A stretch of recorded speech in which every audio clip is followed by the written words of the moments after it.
Bonjour à tous et bienvenue dans cette nouvelle vidéo. Alors aujourd'hui, présentation de la Switch Lite que je viens de recevoir il y a quelques minutes. Alors le temps de la paramétrer, de rentrer le compte et tout le bazar, voilà.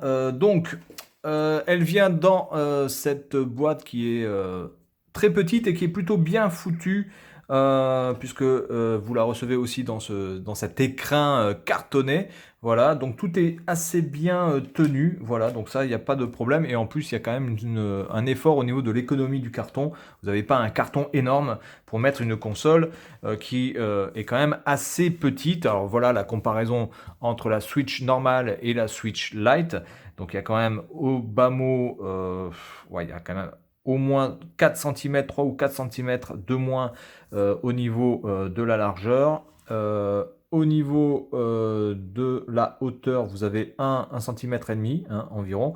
Et au niveau de l'épaisseur, bon, elle est un peu plus épaisse, mais enfin guère plus. Donc au niveau de l'épaisseur, c'est pas ça qui joue vraiment. Alors, elle vient avec ce chargeur qui est vraiment de très très bonne qualité en USB-C. Voilà. Franchement, très très bon chargeur, assez lourd, plutôt bien foutu et assez stylé d'ailleurs, je trouve, comme chargeur. Voilà. Et ça vient aussi avec ce papier qui fait office je sais même pas, de document de mise en route, honnêtement. Voilà, je sais pas du tout, je sais pas du tout à quoi sert ce papier. Pas grand-chose en tout cas. Voilà. Donc, ce que je peux dire déjà de prime abord sur la Switch Lite, on a quand même une sensation de plus grande solidité en console portable. C'est indéniable. La Switch normale est certes une très bonne console portable, mais les charnières des Joy-Con, malheureusement, je ne sais pas si vous allez arriver à le voir là, mais vous voyez, il y a quand même du jeu. Et au fur et à mesure, ça devient de pire en pire, évidemment, surtout quand on a la fâcheuse tendance de prendre la console comme ça, par exemple, hein, ce qui est mon cas. En tout cas, si vous avez que la Switch normale, je vous conseille de à chaque fois prendre la console comme ça et de ne jamais la prendre comme ça parce qu'au fur et à mesure, je pense que vous risquez d'avoir des problèmes. Donc, on a quand même une meilleure sensation de solidité en mode portable, c'est indéniable. Ensuite, on a une vraie croix directionnelle quand même. Enfin, comment c'est possible d'avoir foutu ça en croix sur la Switch, quoi. Genre, c'est hallucinant.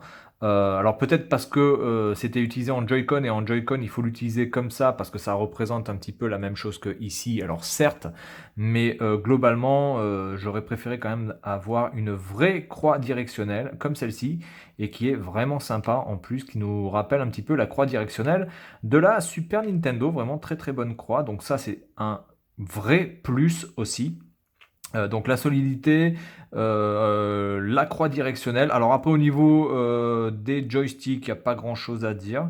Sauf que là par contre si vous en avez un qui lâche, eh bien vous pouvez pas le changer. Alors à la différence des Joy-Con qu'on peut acheter, on va dire à la volée.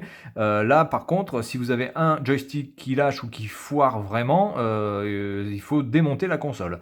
Ensuite, au niveau des touches ici, on est dans le même style que les touches là-haut, même si je trouve qu'au niveau de la sensation, j'ai une meilleure sensation sur la Switch normale que sur celle-ci. J'ai l'impression que les boutons sont un peu trop hauts ou ils cliquent un petit peu de manière un petit peu trop bruyant. Voilà. Ensuite, on a sur le dessus, bon, la ventilation évidemment, le bouton on-off, on a le volume et on a la trappe évidemment pour mettre la carte mémoire. Voilà. Trappe qui est de bonne qualité, bon, qui est guère de meilleure qualité que celle-ci, mais qui globalement, je la trouve un peu plus robuste. Voilà.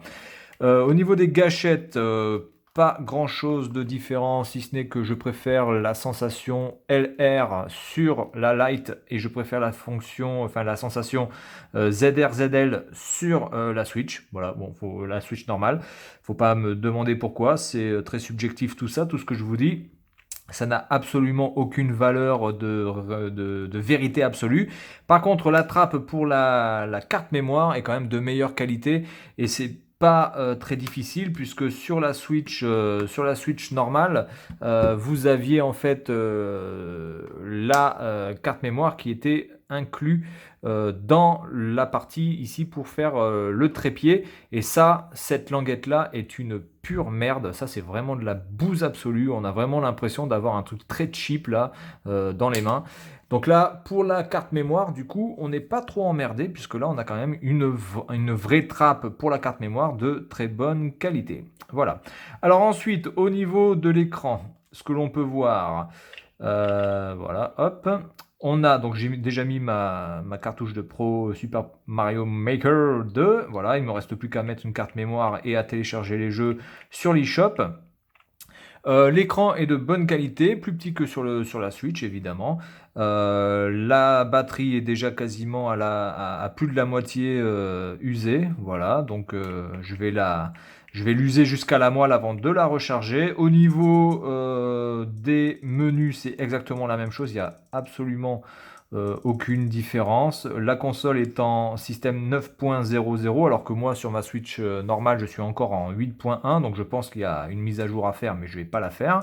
Du coup, voilà, quoi dire de plus. Au niveau des manettes, alors attendez, parce que manette et capteur, voilà.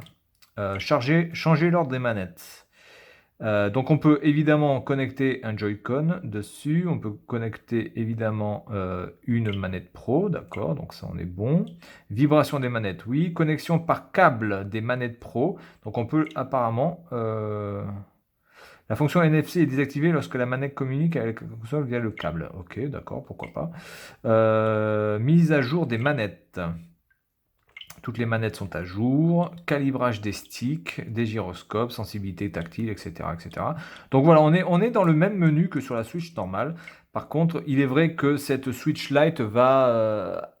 alors, qu'on soit bien clair, pour moi, cette Switch Lite n'est qu'un appendice de la Switch normale. C'est-à-dire que je pense que ça va être très difficile d'acheter uniquement que la Switch Lite si vous n'avez pas la Switch normale.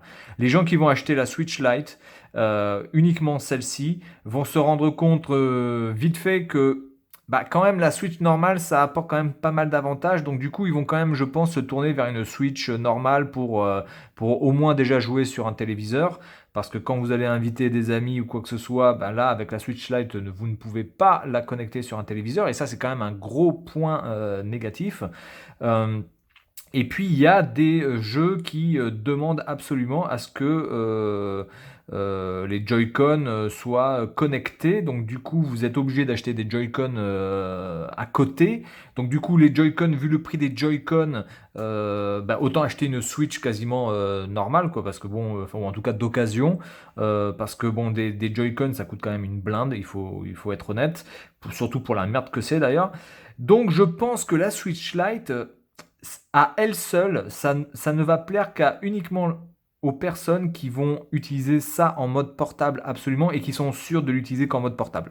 Voilà, parce que si il y a besoin de faire des parties avec des potes ou quoi que ce soit et d'avoir peut-être un téléviseur, etc., notamment par exemple pour les Mario Party, eh bien vous allez être pénalisé avec votre Switch Lite, vous allez être obligé de passer sur une Switch normale ou alors de ne pas jouer du tout. En plus, sur la Switch Lite, comme il y a quand même certaines choses qui ne sont pas possibles de faire par rapport à la Switch normale, chaque jeu que vous allez télécharger va demander une recherche de votre part pour savoir si vous allez pouvoir bénéficier à 100% du jeu ou est-ce que vous allez être pénalisé par rapport au possesseur d'une Switch normale. Donc du coup, je trouve quand même que à terme, les gens qui auront une Switch Lite passeront ou achèteront d'occasion ou vraiment voilà quelques mois ou quelques années plus tard achèteront une Switch à 100 balles ou à 120 balles voilà d'occasion juste pour avoir accès quand même à la totalité des fonctions. Voilà, donc moi je reviendrai vers vous d'ici quelques jours ou d'ici quelques semaines après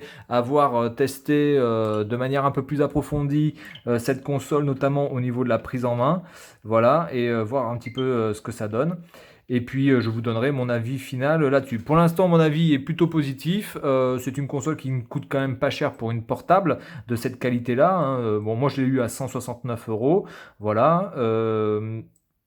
Elle est plutôt de bonne qualité, de bonne finition. On a une bonne sensation de solidité. L'écran est vraiment de bonne qualité aussi, bien lumineux. La taille est plutôt bien foutue. Les touches, notamment pour les gâchettes, sont placées de manière assez bonne, pas trop loin, pas trop près. Voilà.